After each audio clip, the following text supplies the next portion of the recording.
On ne peut tolérer que la Méditerranée devienne un grand cimetière. Dans les barques qui arrivent quotidiennement sur les côtes européennes, il y a des hommes et des femmes qui ont besoin d'accueil et d'aide. C'est ainsi que s'adressait ce matin le pape François aux parlementaires européens à Strasbourg. Bonsoir à tous, spectateurs du Collège des Bernardins, téléspectateurs de KTO et auditeurs de RCF et Radio Notre-Dame. Aujourd'hui donc, le pape François s'est adressé aux parlementaires et dirigeants européens.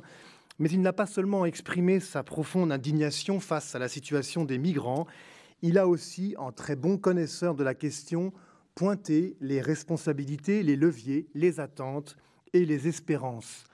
Face à la mondialisation de l'indifférence, le pape François, depuis son élection, demande à tous les hommes et à toutes les femmes d'Europe d'ouvrir les portes de leur cœur. Et il appelle aussi les gouvernants à rechercher une bonne synergie pour affronter les déséquilibres socio-économiques et une mondialisation sans règles. Aujourd'hui, à Strasbourg, le pape François a appelé l'Europe à redevenir une référence pour l'humanité, capable notamment d'accueillir les migrants clandestins. S'il rappelle la primauté anthropologique et la filiation spirituelle de l'homme qui fonde sa dignité, le pape François, pour autant, interpelle les institutions et les États sur leurs responsabilités. Il interroge et dénonce les systèmes producteurs d'indifférence, d'injustice et de détresse, au risque d'être incompris, parfois des catholiques eux-mêmes. Rappelons que la France est l'un des tout premiers pays d'immigration dans le monde et que ce sujet, bien sûr, s'impose à tous. En ce mardi des Bernardins, ce sont des hommes de responsabilité, chacun préoccupé par cette question des migrants, que nous invitons à débattre à partir de ces cris d'alarme et de cet événement du jour. Gérard-François Dumont, bonsoir. Bonsoir. Vous êtes économiste, géographe et démographe. C'est complet. Professeur à l'université de Paris 4 Sorbonne, président de l'association et de la revue Population et Avenir. Vous avez récemment publié aux éditions Prométhée « Doit-on contrôler l'immigration ?», ouvrage dans lequel vous portez la contradiction aux thèses de Hervé Lebras, justifiant pour votre part, par exemple, un contrôle des flux migratoires par les États, notamment pour des raisons de sécurité. Jérôme Chartier, bonsoir. Bonsoir. Vous êtes député-maire UMP de Daumont, dans le Val d'Oise. Vous vous opposez notamment à l'élargissement de l'espace Schengen, à la Bulgarie et à la Roumanie, dans l'attente d'une nouvelle politique migratoire commune. Vous souhaitez aussi que l'on ne verse pas d'allocation familiale aux ressortissants étrangers qui ne respectent pas les procédures légales d'entrée et de séjour dans notre pays. Vous faites aussi d'autres choses et vous nous en parlerez. Jean-Louis Touraine, bonsoir. Bonsoir. Vous êtes professeur de médecine, député PS du Rhône, chargé du dernier rapport sur la réforme du droit d'asile en France, un droit d'asile grippé depuis des années. Cette réforme est actuellement en cours, elle est déclarée urgente et devrait être adoptée en procédure accélérée dans quelques jours. Jean-Louis Touraine, on va commencer avec vous. Le pape François montre une véritable compassion pour ces personnes. Il a reçu récemment d'ailleurs les réfugiés de Lampedusa au Vatican. Il invite d'ailleurs chacun à la rencontre pour faire peut-être tomber les préjugés. Vous avez travaillé à cette réforme du droit d'asile. Et avant d'en parler, peut-être parlons des migrants eux-mêmes. Qui sont-ils? D'où viennent-ils? Pourquoi viennent-ils? Alors, c'est une question qui pourrait prendre les 52 minutes de l'émission. Est-ce que vous pouvez nous dire quelques mots sur ces migrants? Oui, vous avez raison de dire que l'immigration est une tradition européenne qui remonte loin dans l'histoire, comme c'est le cas aussi en Amérique du Nord. Et cela perdure. Il ne faut pas dire qu'aujourd'hui, l'Europe n'accueille pas des personnes migrantes, puisque chaque année, il y a environ 3 100 000 personnes qui rentrent dans les pays européens, 2 millions qui en sortent, donc le solde migratoire, si vous voulez, est d'un peu plus d'1 million de personnes. Alors, ça ne veut pas dire peut-être très précisément ce qu'il en est, parce qu'ils viennent de régions très différentes du monde et pour des raisons très diverses. Mais ça, il faut quand même considérer qu'il y a en Europe aujourd'hui plus de 23 millions de personnes qui n'ont pas la nationalité d'un des pays européens et qui vivent dans les pays européens. Donc ça représente une immigration qui continue. Sur 500 millions d'habitants en Europe. Tout à fait. Ce qui ni ne veut dire que c'est assez, ou ni ne veut dire que ces personnes sont accueillies dignement. Loin s'en faut. Mais en tout cas, l'immigration continue à exister et des pays comme l'Allemagne accueillent encore plus de personnes que la France. Alors, je voulais quand même, effectivement, à votre invitation, dire qu'il y a des catégories diverses de personnes qui viennent dans notre pays. Pour être très schématique, moi je distinguerais 3 variétés de personnes. Les unes venant pour ce qu'on appelle une migration économique, c'est-à-dire qu'ils sont dans un pays où ils n'ont pas d'emploi, ils sont pauvres, leur avenir est très obéré par cette pauvreté économique. Parfois, le pays a subi des conflits et tout est désorganisé. Ils cherchent un endroit où ils vont refaire une vie.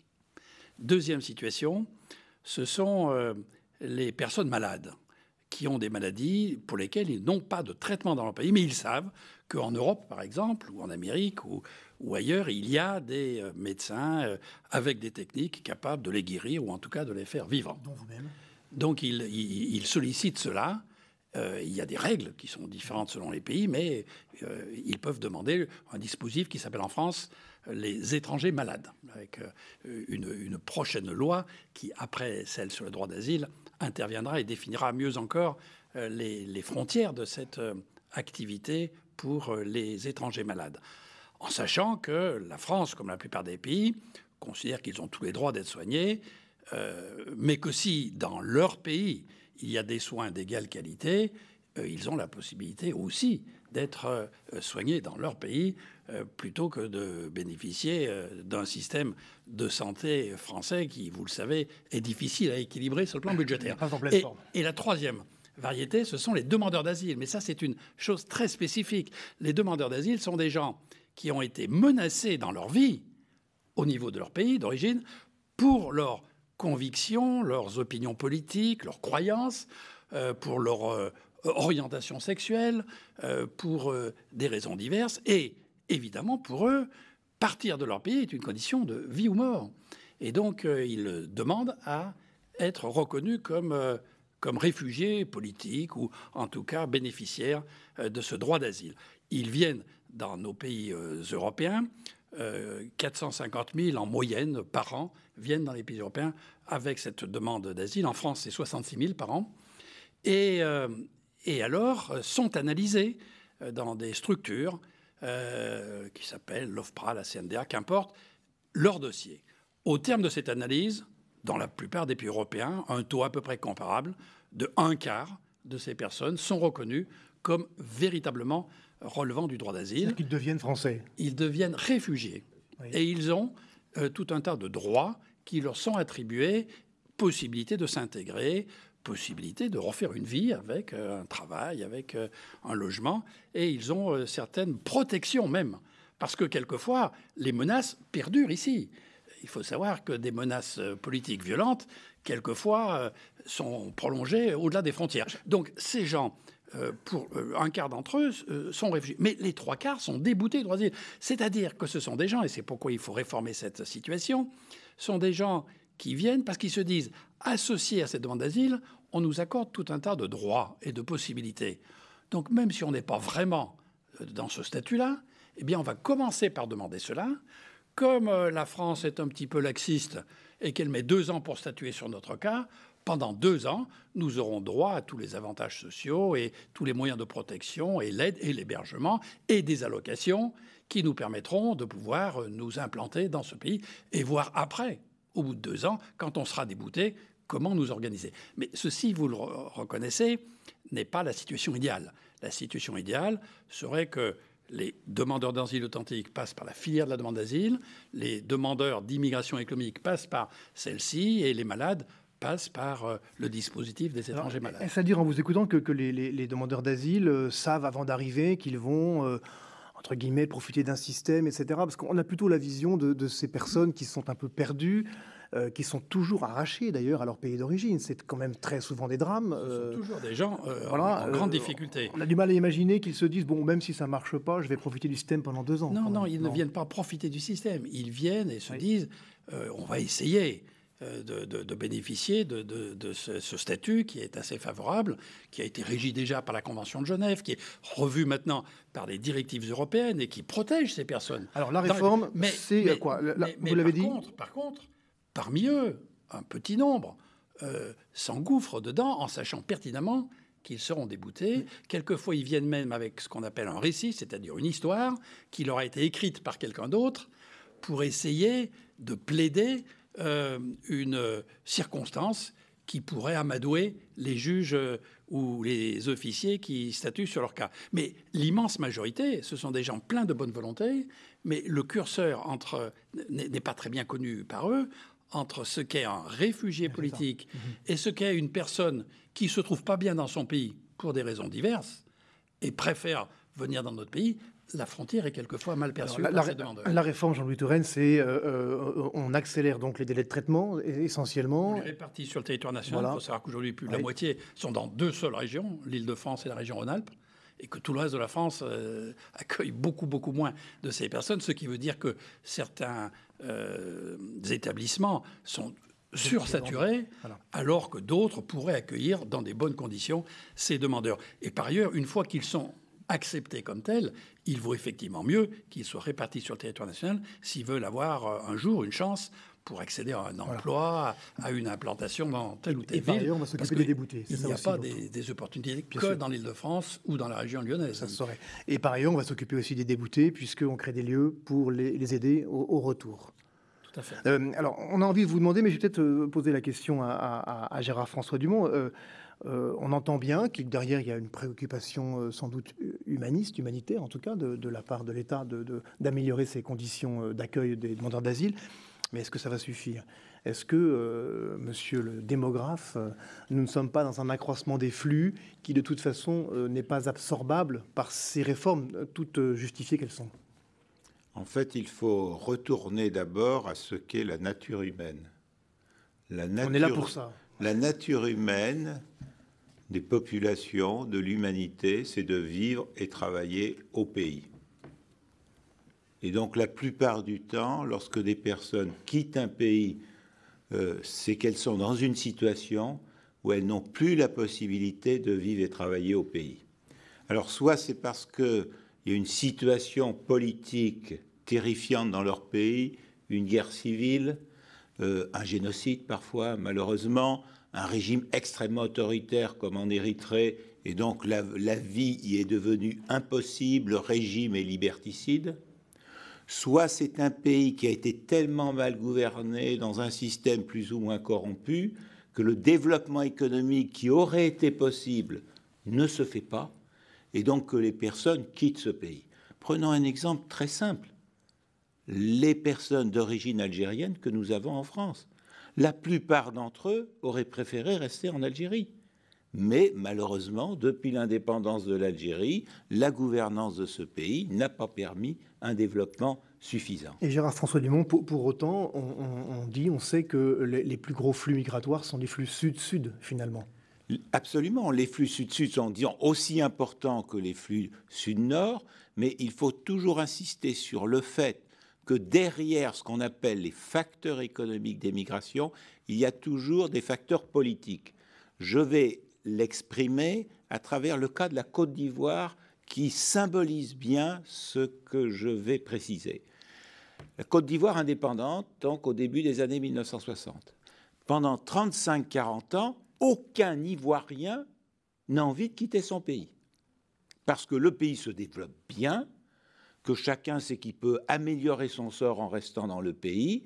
Et non seulement la Côte d'Ivoire n'est pas un pays d'émigration, D'-émigration, donc de départ, mais c'est même un pays d'immigration. C'est-à-dire que d'autres Africains d'Afrique occidentale viennent en Côte d'Ivoire parce qu'il y a un miracle économique ivoirien. Mort du président Houphouët-Boigny, difficultés de succession, et la Côte d'Ivoire finit par tomber dans une guerre civile. Et là, retournement de la situation, nous avons pour la première fois une émigration ivoirienne significative, y compris en France, alors qu'il n'y en avait pas auparavant, parce que la situation politique a nui à la situation économique. Donc c'est dans ce contexte qu'il faut préciser la réalité de très nombreuses migrations, même s'il y a aussi des migrations entrepreneuriales. Alors, sur cette question des causes dans les pays d'origine, je voudrais quand même citer à nouveau le pape François qui parle des États en disant ils doivent adopter des politiques justes, courageuses et concrètes qui aident les pays d'origine dans le développement socio-politique et dans la résolution des conflits internes, cause principale du phénomène au lieu des politiques d'intérêt qui accroissent et alimentent ces conflits. Vous pensez que donc les pays occidentaux ont comme vocation aussi finalement, alors non seulement l'aide humanitaire, mais aussi l'intervention dans les conflits. La Côte d'Ivoire est toujours un bon exemple d'ailleurs. Mais bien entendu, nous avons un rôle pour travailler pour la paix et la sécurité dans le monde. Et aussi quand nous le faisons mal, ceci malheureusement peut déclencher des mouvements migratoires sous forme d'exode, donc le pire des mouvements migratoires. Nous sommes dans un pays, la France, qui a contribué à l'aggravation de la situation en Syrie.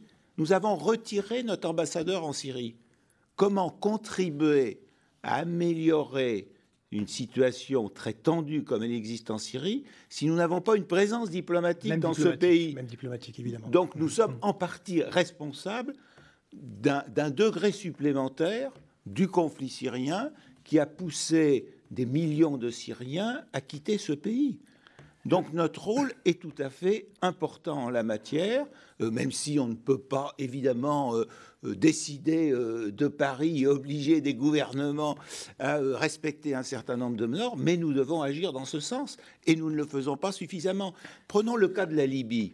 La Libye, c'est une situation doublement catastrophique.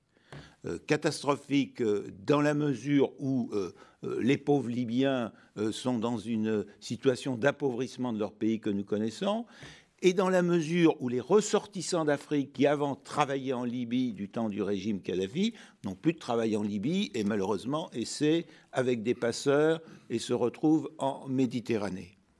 Mais concernant la Libye, nous avons conduit des opérations qu'il était peut-être souhaitable de conduire, mais il fallait aller jusqu'au bout. C'est-à-dire qu'il fallait détruire le potentiel militaire qui existait en Libye. Et ce sont ces armes aujourd'hui qui circulent dans tout le Sahel, qui circulent en partie d'ailleurs jusqu'au Moyen-Orient. Donc nous avons une lourde responsabilité dans ce qui se passe en Libye aujourd'hui et dans les conséquences. Et je voudrais rappeler, parce que l'histoire nous aide à réfléchir, si vous le permettez, ce qui se passe en Méditerranée est dramatique. Mais il faut savoir qu'historiquement, nous avons eu déjà malheureusement un épisode aussi dramatique et même plus dramatique en nombre de noyés. C'est ce qui s'est passé avec les boat people. Environ 500 000 personnes qui sont mortes de noyade dans les mers asiatiques. Enfin, l'histoire là ne nous console pas. Non, ça ne nous console pas, mais ça doit nous aider à réfléchir parce que rappelez-vous que pour les boat people, ça a été la même chose. C'est-à-dire, on n'a pas voulu voir pendant un certain temps. On n'a pas voulu voir. Et donc, la prise de conscience a été très, très longue. Vous êtes presque papa, Gérard François Dumont, parce que c'est justement ce que le pape a fait aujourd'hui même à Strasbourg, de réveiller les consciences et de dire ouvrez les yeux, et même d'ailleurs en regardant l'histoire, puisqu'il lui-même a rappelé aussi que l'histoire était un enseignement pour ce genre de choses notamment. Alors, même si sur l'histoire, je voudrais rappeler quand même deux éléments. En fait, quand on dit l'Europe est un pays est un ensemble géographique d'immigration, c'est un phénomène relativement récent. Oui. Le seul pays d'Europe qui a une tradition d'immigration et qui est récente, qui est en gros du 19e siècle, c'est la France.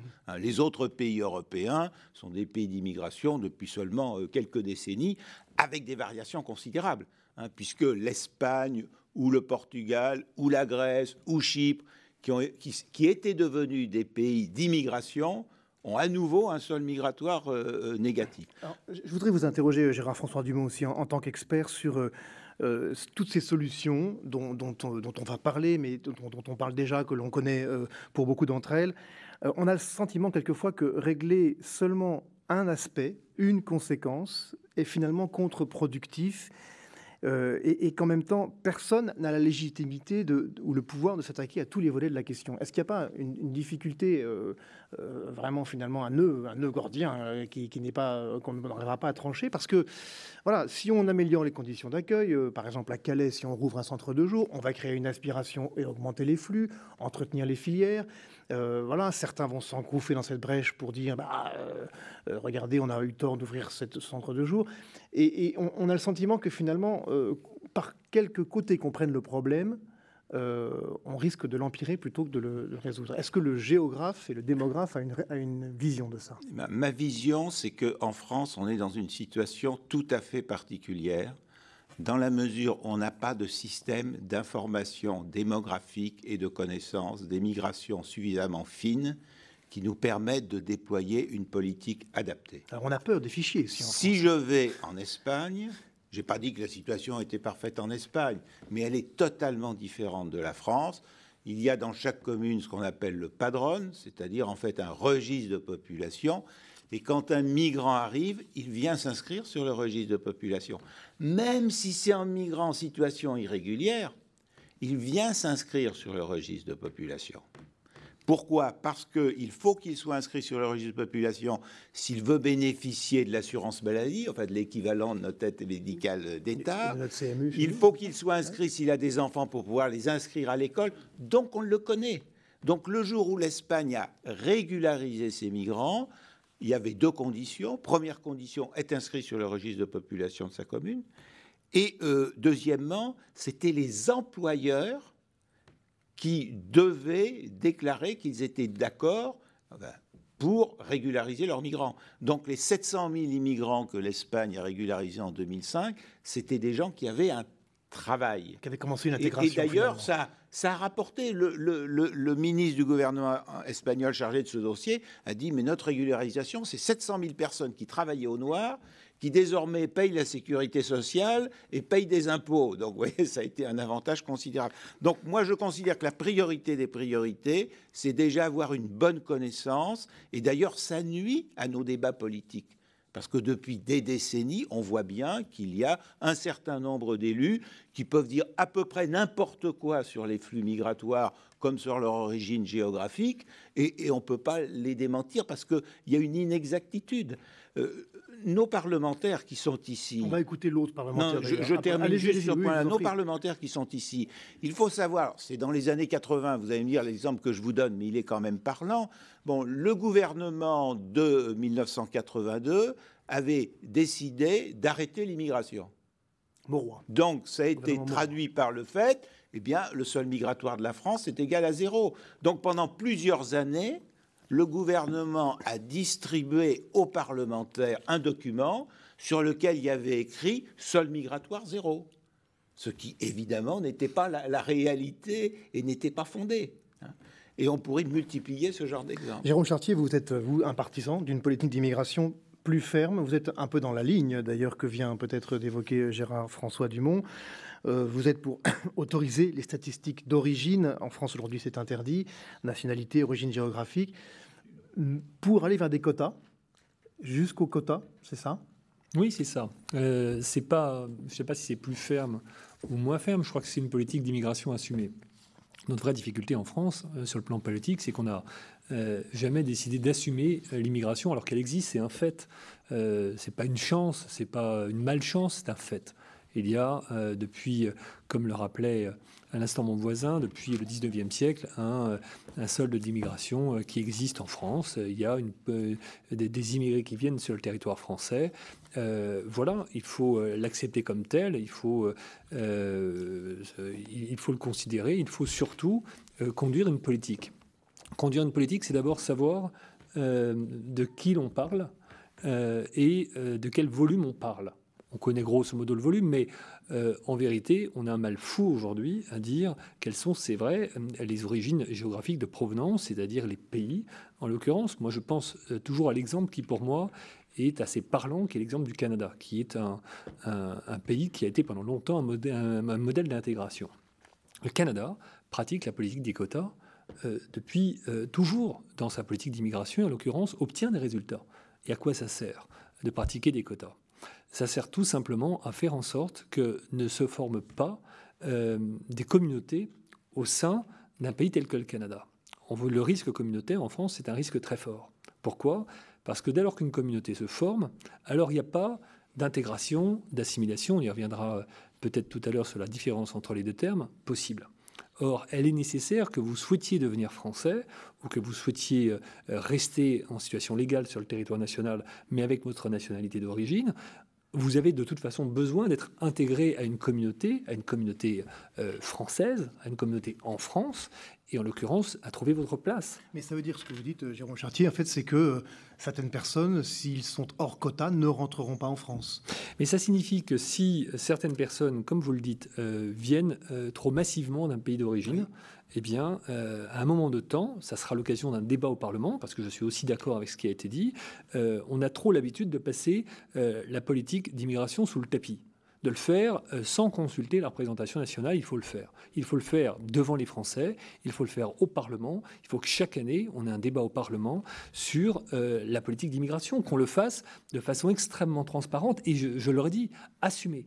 Ça signifie que, oui, c'est vrai, lorsqu'il y a, on l'observe, trop de provenance d'une même origine géographique, d'un même pays, eh bien, on réduit le volume. Pourquoi ? Pour permettre la parfaite intégration. Tout à l'heure, c'était rappelé, c'était d'ailleurs très intéressant. On rappelait qu'au début des années 80, il y avait le solde migratoire zéro. Or, chacun sait que c'était faux, puisqu'en vérité, l'essentiel de la politique aujourd'hui d'immigration, c'est-à-dire des migrants qui arrivent en situation légale sur le territoire national, c'est du rapprochement familial. Donc, de toute façon, il n'y avait pas de solde zéro. C'était vraiment n'importe quoi. Il n'y avait peut-être pas de solde en plus, mais il n'y a jamais eu de solde zéro, surtout depuis qu'on a adopté en France, plutôt ratifié, au début du mois de mai 1974, la Convention européenne des droits de l'homme. Justement, c'est justement ma question, que je pose à tous les trois d'ailleurs. On entend votre idée de quota, mais excusez-moi, est-ce que c'est pas une idée un peu de politique ? C'est-à-dire que, est-ce qu'on a la main ? Est-ce que le Parlement français a la main sur une politique comme ça ? Est-ce que c'est pas finalement, comme le faisait le pape François, plutôt une question européenne et qu'il faut reporter aux frontières de Schengen, par exemple ? Moi, je trouve d'abord que l'intervention... Si vous voulez répondre tous les trois à la question, ce serait intéressant.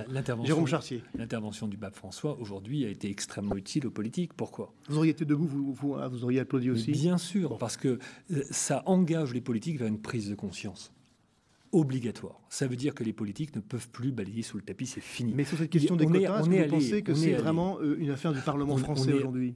Non, c'est une affaire qui concerne tous les politiques, qu'ils soient politiques européens ou politiques nationaux. Donc, je m'explique. Lorsqu'on a ratifié la Convention de Schengen, on a, à mon avis, fait une bonne chose, c'est-à-dire d'observer une réalité. La réalité, c'est des mouvements migratoires qui concernent l'Europe tout entière. On a fait une mauvaise chose, c'est qu'on n'a pas accompagné la Convention de Schengen de la création d'une véritable police européenne aux frontières, c'est-à-dire d'avoir, là encore, une réflexion assumée sur les mouvements migratoires à l'échelle européenne, quels que soient les pays et les provenances, que l'on considère chaque origine géographique pour chaque pays, ce ne sont pas les mêmes selon les pays européens, et donc on détermine une politique européenne de migration. C'est pas ce qui a été fait, bien sûr, et en l'occurrence, on a laissé la poussière sous le tapis, comme c'est assez pratique de le faire dans la vie politique. C'est bien dommage, parce que, en l'occurrence, cette poussière, c'est des hommes, c'est des femmes, c'est des enfants, excusez-moi du peu. Donc on aurait dû le considérer, on aurait dû respecter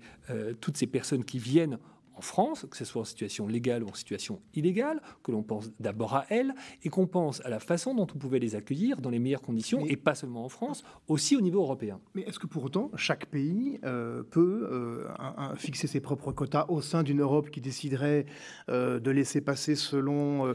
ça paraît un peu illusoire. Est-ce qu'on n'a pas réussi à le faire au niveau budgétaire ? Est-ce qu'on n'a pas réussi à le faire au niveau budgétaire ? Il s'agit d'hommes et de femmes, vous l'avez dit vous-même. Regardez, on a réussi à le faire au niveau budgétaire, alors pourquoi, dans ce cas-là, on ne pourrait pas réussir avec, pour moi, ce qui me semble le plus évident, c'est-à-dire avec des hommes, des femmes et des enfants. C'était comme ça qu'il fallait qu'on commence. C'était Schengen qu'il fallait mettre en œuvre de façon extrêmement concrète, qui donnait pas des frontières plus fortes, avec une politique migratoire assumée au niveau européen. Ça veut dire quoi ? C'est pas des frontières entre les pays, entre la France et l'Italie, entre la France et l'Allemagne. Ça veut dire qu'à l'extérieur du périmètre Schengen, des frontières assumées avec une politique migratoire commune. Ça veut dire que, en l'occurrence à Lampedusa, on regarde tous les migrants qui arrivent en situation irrégulière, mais on le regarde à l'aune d'une vision européenne de la politique migratoire. Ce qui justifie que la Bulgarie ou la Roumanie, incapables de contrôler leurs propres frontières, ne peuvent pas encore entrer dans l'Europe. Ce serait ça ? Ce qui signifie aussi que, par exemple, les Français travaillent directement avec les Italiens sur Lampedusa, que les Britanniques travaillent directement avec les Français et les Italiens sur Lampedusa. Pourquoi ? Parce que les migrants qui arrivent à Lampedusa, on le sait très bien, arrivent ensuite en Grande-Bretagne par la porte de Calais. Voilà, ça c'est la réalité de d'immigration au niveau européen. Jean-Louis Touraine, sur cette question des quotas et Je sur crois le qu'il y a- réalisme. Je crois qu'il y a des choses que les politiques et les responsables peuvent faire. Il y en a d'autres qui échappent à leur possibilités. L'exécutif, le gouvernement, a effectivement un certain nombre de devoirs pour faire respecter telle ou telle règle. Ce n'est pas simple. Prenons simplement les décisions qui sont quotidiennement prises sur des personnes qui ont été déboutées de leurs droits et qui ont une signification de retourner dans leur pays. C'est un très faible pourcentage de ceux-là qui, de fait, vont dans leur pays. La plupart restent en situation régulière. Ça alimente la cohorte des personnes sans papier, qui sont relativement nombreuses en France. Donc la décision n'est pas appliquée. Elle ne l'a jamais été par aucun des gouvernements successifs, de quelque ordre qu'il soit, et elle ne l'est pas dans les autres pays européens non plus. Ce qui veut dire que la solution n'est pas aisée, n'est pas à portée de main. Deuxièmement, moi je suis également d'accord pour qu'on ait plus de transparence. Il en faut davantage, qu'on sache exactement ce dont il s'agit. Mais c'est vrai que dans la construction européenne, il y a une certaine limite avec, comme vous l'avez expliqué, l'espace Schengen. Je crois quand même qu'il faut aussi dire, pour être vraiment loyal, que le politique, on lui demande de tout faire dans cette matière, il ne peut pas tout. Quand on parle, par exemple, de pays riches, j'imagine que c'est la volonté de faire en sorte que les biens soient mieux répartis. Mais quand on parle de pays riches, on se trompe. Connaissez-vous un pays européen qui soit riche? La France, 2000 milliards d'euros de dette. L'Allemagne, l'Italie, les autres pays. Vous dites qu'il faut une préférence à ce moment-là Non, nationale, peut-être, pour réserver cette... Je dis qu'il n'y a pas Français. de pays riches, Oui. il n'y a pas de gouvernement de pays riches ici, ni en Amérique. Donc, il y a des décideurs politiques. C'est ce que croient les migrants quand même. Non, je je vais le compléter. rêve Je vais du compléter. pays Je vais occidental. compléter. Je vais compléter. Il y a des dirigeants de pays endettés, mais dans ces pays endettés, il y a des personnes très riches, il y a des entreprises qui ont des ressources. Donc, il y a de la richesse. En France, il y a de la richesse. En Allemagne, il y a de la richesse. En Amérique, il y a de la richesse. Mais les gouvernements n'ont pas les moyens, dans l'état d'endettement de tous les pays, n'ont pas les moyens de générer. Donc, il faut que les solutions impliquent pas seulement les responsables politiques, mais c'est une affaire qui doit impliquer la population dans son entier. D'où la nécessité d'une très grande pédagogie pour que, si on doit prendre des décisions nouvelles, elles soient appropriées par la population. Imaginons, par exemple, que l'on veuille... Voyons ce qui s'est fait en Amérique. Aujourd'hui, non, pas... Voilà, c'est un progrès à faire. C'est un progrès à faire. Oui, un progrès à faire. Regardons, grand professeur. Non, mais regardons ce qui se passe en Amérique. Obama vient d'annoncer le fait que, par un certain réalisme, pragmatisme, il y a beaucoup de sans-papiers en Amérique du Nord. L'Amérique du Nord est une zone d'immigration traditionnelle, encore plus que l'Europe. Eh bien, il dit, on ne peut pas rester en cette situation, donc on va donner un droit transitoire pour ces personnes sans papiers. Ce droit transitoire ne leur donnera aucun des droits sociaux des Américains. Simplement, ils ne seront pas pourchassés pour être éjectés hors de nos frontières. Ils auront le droit pendant un certain temps. Bon, ce qui est très bien. Mais M. Obama sait qu'il ne se représente pas aux élections prochaines. Donc si le droit transitoire est de quelques années, il n'aura pas à assumer l'immense difficulté de son ou de sa successrice qui devra faire en sorte, passer ce délai, de faire appliquer une règle, ce qui est extrêmement difficile. Parce que on a l'habitude en France, là aussi, de donner des droits transitoires, mais on ne sait pas comment faire quand ces droits sont épuisés pour faire appliquer une règle. Donc je crois que l'objectif, et ça a été d'ailleurs dans le discours du pape, mais discours de nombreux responsables politiques aussi, les efforts majeurs doivent être orientés vers les pays d'origine. Bien sûr, quand il y a un conflit quelque part, c'est une source pour une émigration en partie de ce pays, mais aussi la pauvreté, mais aussi la maladie. Mais nous le faisons, ça aussi, insuffisamment, et ça ne peut pas être que les États. Il faut que ça implique l'ensemble des entreprises ou des personnes qui, par humanisme, par solidarité, font des choses. Mais la France n'a pas à rougir. Je donne un exemple, puisque je vous évoquais tout à l'heure la santé. Il se trouve qu'il y a une structure qui s'appelle le Fonds mondial, qui sert à combattre contre les fléaux que sont le sida, la tuberculose, le paludisme. Évidemment, on pourrait se dire, on va accueillir des malades chez nous, on va les traiter, puis on les renverra. Ça serait onéreux, pas très efficace, menaçant pour tout le monde, très compliqué, et puis comment sélectionner ceux qui pourraient traiter parmi les millions et les millions de personnes qui en ont besoin. Ce qui est fait, et qui est beaucoup plus intelligent, c'est de déployer des moyens pour traiter dans les pays d'origine les malades en question. Et de fait, la France est le premier contributeur au monde, par tête d'habitants, pour le financement de ce fonds mondial. Donc on est bien dans cette action de solidarité. Je crois que ce qui a été réalisé pour ces 3 maladies particulières, qui est aussi un petit peu en ce moment calqué pour l'épidémie de Ebola en Afrique occidentale, mais ce modèle-là doit pouvoir être généré aussi au niveau économique. Et pour cela, il faut que nos chefs d'entreprise, et certains le font déjà, dans un acte de solidarité, de soutien à ces populations, donnent des conditions de travail et de vie décentes à ces personnes pour qu'elles n'aient pas le désir de venir. Parce que, comme l'a très bien dit monsieur, les gens ne viennent pas par plaisir ici, c'est par désespoir qu'ils viennent. Alors qu'il faut qu'on sorte de notre ancienne tradition coloniale où nos entreprises allaient surtout là-bas en fonction de bénéfices qui pouvaient être générés.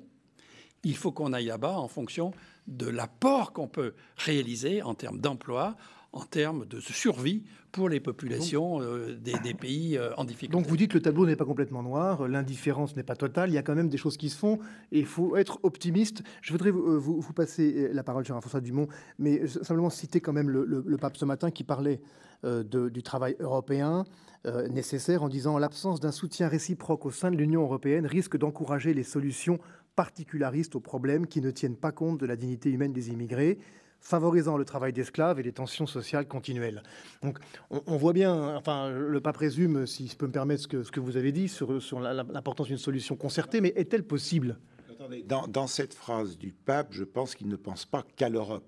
C'est vrai qu'aujourd'hui, le nouvel esclavage du XXIe siècle, c'est la façon dont sont traités les immigrants dans un certain nombre de pays. Là, c'était quand même au sein de l'Union européenne, mais bon, si c'est vrai pour les autres, c'est ça qui est dramatique. Il faudrait quand même préciser quelques éléments qui me paraissent essentiels à la compréhension de l'ensemble du débat. D'abord, la question de Schengen. Le problème de Schengen, bon, je viens de publier un livre sur la géopolitique de l'Europe, donc je me suis replongé à nouveau sur la question de Schengen.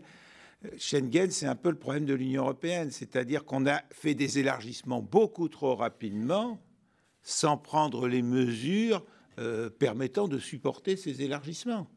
Et en plus, c'est des élargissements qui ne sont pas démocratiques. Moi, je me souviens d'un débat que j'avais eu avec M. Moscovici, ministre des Affaires européennes. Et je lui avais dit, évidemment, ce qu'a dit Jean-Paul II, réunir le poumon occidental et le poumon oriental de l'Europe, c'est une bonne chose. Mais il faut le faire avec l'avis des populations. Il faut faire un référendum d'élargissement. On ne l'a pas fait. Et le résultat, c'est qu'aujourd'hui, il y a un rejet de l'élargissement.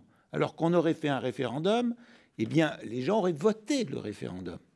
Et donc, à ce moment-là, ils auraient confiance dans ce qui se fait. Donc, le problème de Schengen, pour le dire très brutalement, Schengen ne marchera jamais si on ne reconnaît pas objectivement que la Grèce n'est pas en état de rester dans Schengen. C'est quelque chose qui n'est pas possible. Et de la même façon, et Jérôme Chartier a raison, on n'aurait jamais dû promettre à la Bulgarie et à la Roumanie, je vais demain en Roumanie d'ailleurs, bon voyage. qu'ils allaient pouvoir rentrer dans Schengen. Ils ne sont pas aujourd'hui en état. C'est un constat, tout simplement. Mais d'émigrer. Et je trouve, si vous voulez, scandaleux de promettre. Je trouve que c'est les humilier, de leur promettre de pouvoir entrer dans tel ou tel espace de l'Europe, alors qu'en fait, ils n'en ont pas la capacité. Alors pourquoi le fait-on ? Voilà. Pourquoi le fait-on ? Eh bien, on a eu effectivement une boulimie de l'élargissement. La meilleure preuve, elle est très simple. C'est la méthode qui a été utilisée par l'élargissement. On ne peut pas à la fois... On humilie les pays, j'insiste sur ce point-là. On ne peut pas à la fois dire en 2004, on vous accepte dans l'Union européenne, mais attention, il y a un certain nombre de règles pour lesquelles vous n'êtes pas membre de l'Union européenne, et donc il va falloir une période probatoire de 7 ans pour qu'il y ait la liberté de circulation. Or, il faut savoir que la montée de l'extrême droite au Royaume-Uni, c'est la conséquence de 2004. Pourquoi c'est la conséquence de 2004 ? Parce qu'en 2004, il y a 3 pays qui ont dit « mais nous, on applique tout de suite les règles de libre circulation. C'est l'Irlande, la Suède et le Royaume-Uni. Comme les autres, dont la France, à tort, ne l'a pas appliqué, eh bien, les immigrants des nouveaux pays entrant dans l'Union européenne, ils sont allés massivement au Royaume-Uni, puisqu'ils ne pouvaient pas venir en France. Même les étudiants polonais ne pouvaient pas librement s'inscrire dans une université française, alors qu'ils pouvaient aller librement s'inscrire dans une université anglaise. Ce qui a en partie expliqué d'ailleurs le drame de Calais et l'afflux sur les plages alors, de ces deuxième migrants. point, la question qui a été soulevée par monsieur le député sur le fait que les les déboutés du droit d'asile, on n'arrive pas à les faire revenir dans leur pays. Bon. Le problème, il est simple. C'est que pour faire retourner dans son pays un débouté du droit d'asile, comme d'ailleurs tout émigré en situation irrégulière, il faut l'autorisation du pays domicile, ce qu'on appelle un laissez-passer consulaire. Or, il y a un certain nombre de pays, ils ne délivrent jamais de laissez-passer consulaire. Donc, vous pouvez avoir apporté toutes les preuves que monsieur Untel doit retourner en Turquie, doit retourner en Chine parce qu'il est en situation irrégulière sur les territoires français. Si le gouvernement turc et le gouvernement chinois ne vous a pas donné un laissez-passer consulaire lui permettant de venir, il ne peut pas revenir. Alors, Gérard Forcédémon, vous êtes en train de nous expliquer que ces gens-là, finalement, sont indésirables partout. Oui, absolument. On ne veut plus d'eux en France, on ne veut plus dans leur pays. Finalement. Et alors, mais je voudrais revenir à l'essentiel de votre question, si j'ai bien compris. Ils sont apatrides, oui, ils sont hors sol, quoi. Enfin, voilà. Malheureusement, ils doivent alors, l'être. Ils sont hors sol, sauf que la générosité qui est celle des pays européens et notamment de la France, fait que la probabilité qu'ils soient régularisés un jour est importante. Voilà. Et je dois dire qu'en la matière, il y a eu un progrès, j'espère qu'il va continuer. C'est pas un progrès pour vous, Jérôme Chartier? C'est carrément pas un progrès, mais je vais laisser terminer. Non, le progrès dont je parlais, c'est que sous les gouvernements précédents, on ne nous donnait pas le chiffre annuel de régularisation. Bon, pour la première fois, on nous l'a donné. J'espère qu'on va continuer à nous le donner. Il est de combien d'ailleurs? De combien il est? En l'occurrence, cette année, ça a été plus 7%. Enfin, je parle sur les chiffres entre 2012 et 2013. C'est ceux qui sont à notre disposition aujourd'hui. Et en l'occurrence, c'est un problème. Pourquoi c'est un problème? Je vais revenir sur 2-3 choses qui ont été dites, qui, certes, sont vraies. C'est vrai qu'on est un pays très endetté, mais c'est pas un message, si vous voulez, qu'on peut facilement distiller aux populations qui sont candidates à l'immigration. Pourquoi? Parce que Internet est partout et que tout le monde voit notre niveau de vie en France. Et en l'occurrence, tout le monde a envie d'avoir le même niveau de vie qu'ils peuvent constater en regardant son écran 4G, qui est son écran mobile, d'où qu'ils viennent, et qui sont candidats à l'immigration, que ce soit une immigration régulière, c'est-à-dire rapprochement familial, ou irrégulière. Ce qui se passe aujourd'hui, c'est qu'on continue à dire, et à laisser dire, et parce que c'est vrai d'ailleurs, que l'aide médicale d'État est véritablement la sécurité sociale de l'immigrant clandestin. C'est la vérité. L'aide médicale d'État a explosé en un an, est passée de 600 millions d'euros à 1 milliard d'euros. Pourquoi?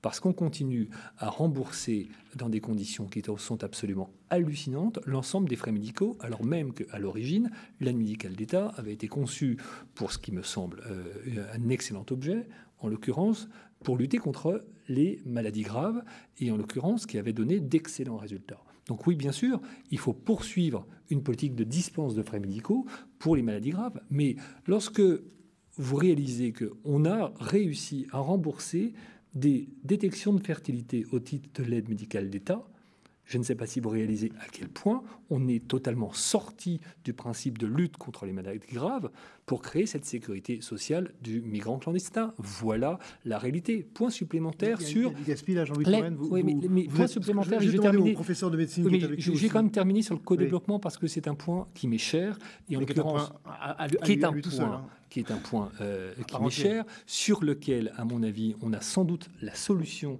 pour pouvoir réguler les flux migratoires et pour lequel on ne fait pas suffisamment. Je vais vous donner un seul exemple. C'était le vote de la loi de finances il y a quelques semaines maintenant. Il a fallu que je me batte. Et j'ai eu le soutien d'une partie du groupe socialiste à l'Assemblée nationale pour faire voter un amendement qui ne demandait rien de moins que le gouvernement respecte son engagement, c'est-à-dire d'affecter un quart de la ressource des taxes sur les transactions financières. C'est un engagement que nous avions pris nous aussi par le passé, voilà, pour financer l'aide au développement. il fallait rajouter 10 millions d'euros parce que le gouvernement, dans son projet de budget, ne le respectait pas. J'ai fait voter cet amendement parce que c'était un amendement de bon sens. On ne peut pas à la fois vouloir lutter efficacement contre l'immigration clandestine, qui finalement vient en France pour essayer de trouver du travail, parce que, oui, c'est le travail qui fait vivre. Sauf qu'aujourd'hui, le travail est en situation qui est considérablement déficitaire. On a le taux de chômage le plus élevé d'Europe, mais on ne le dit pas suffisamment. Il y a quand même des candidats à l'immigration. Pourquoi ? Parce que le système social de protection et de santé est tellement favorable que les candidats pensent qu'ils vont toujours pouvoir trouver une situation davantage favorable que la situation qu'ils quittent. Voilà la vérité. C'est pour ça que, le co-développement... C'est la raison pour leur refuser de venir. Mais le co-développement, c'est la solution, parce que si effectivement on conduit une politique de co-développement qui est efficace, alors cela permettra de proposer à toute personne qui vit sur la Terre une solution pour pouvoir rester dans son pays d'origine et pour pouvoir participer au développement de son pays en même temps, pour pouvoir se créer une destinée, et une destinée qui ne passe pas forcément par l'immigration. Deuxième élément, vous arriverez à une situation davantage vers l'équilibre des nations, plutôt qu'à une situation qui est non seulement un dérèglement sur le plan migratoire, mais aussi un dérèglement sur le plan géostratégique. Vous me dites, si on met plus d'argent sur le co-développement, plutôt que finalement dans l'aide interne, on sera gagnant. C'est-à-dire que finalement, on va détourner, on détournerait les budgets qui sont sur l'aide médicale d'État. Je pense qu'inévitablement, nous serions gagnants avec une politique qui soit extrêmement active s'agissant du co-développement. Il y a une grande institution qui s'est développée, en l'occurrence par l'intermédiaire d'un chanteur extrêmement connu qui s'appelle Bono. Cette association s'appelle One.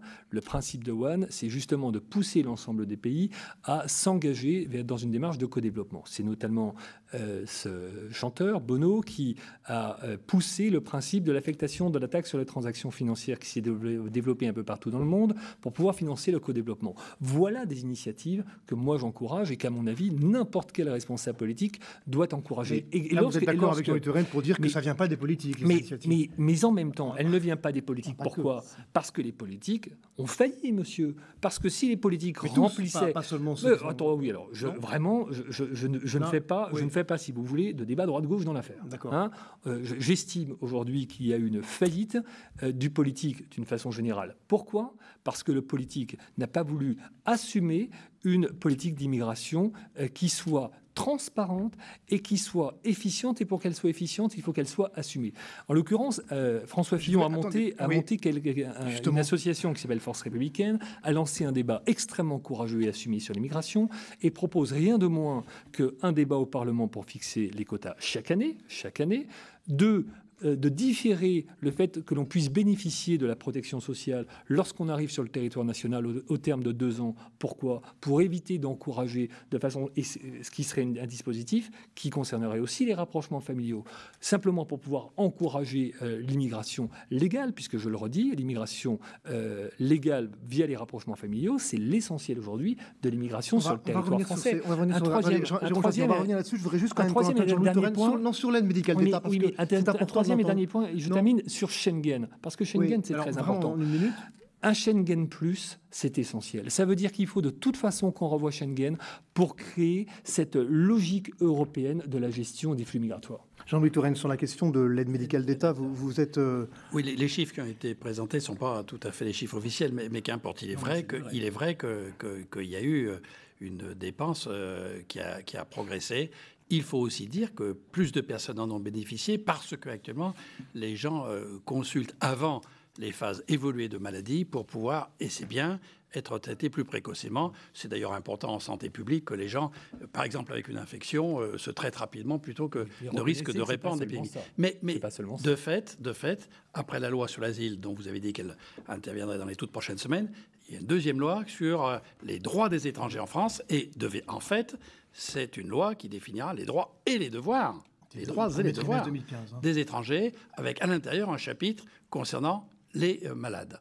Et ceci sera effectivement prendra compte du fait qu'on a découvert que, à côté de gens qui ont toute légitimité à pouvoir être soignés parce qu'ils n'ont pas d'accessibilité dans leur pays à des traitements qui pourraient être salvateurs.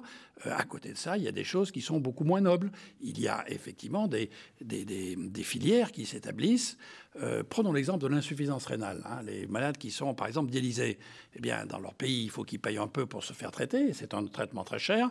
Et ils voient qu'en France, ils pourront être traités de façon gratuite.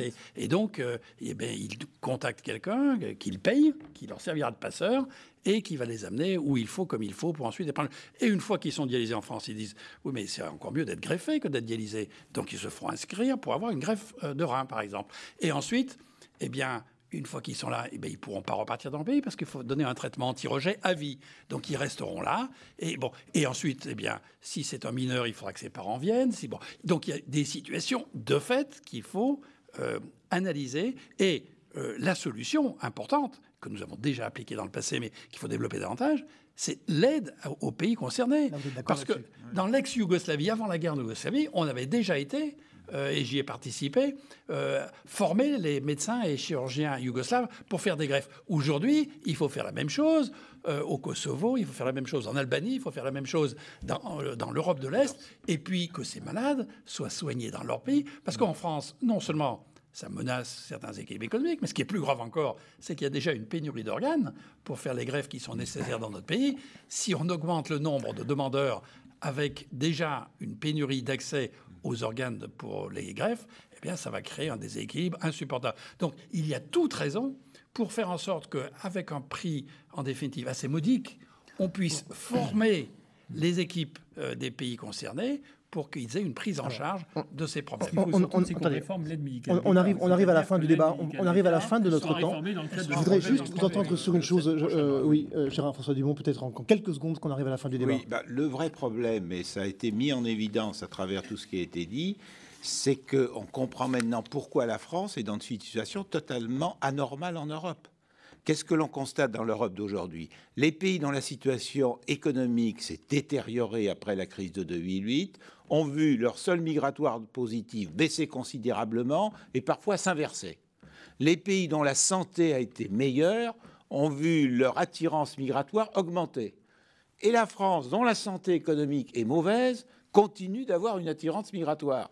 Donc je pense que ce soir, on a éclairé les raisons de ce phénomène, mais ce phénomène, il ne peut pas avoir qu'une réponse européenne, parce qu'il y a des spécificités migratoires propres à chaque pays. On l'a bien compris. Je vous remercie beaucoup. On arrive au terme de notre débat. Je voudrais juste vous citer le pape, encore une fois, pour terminer.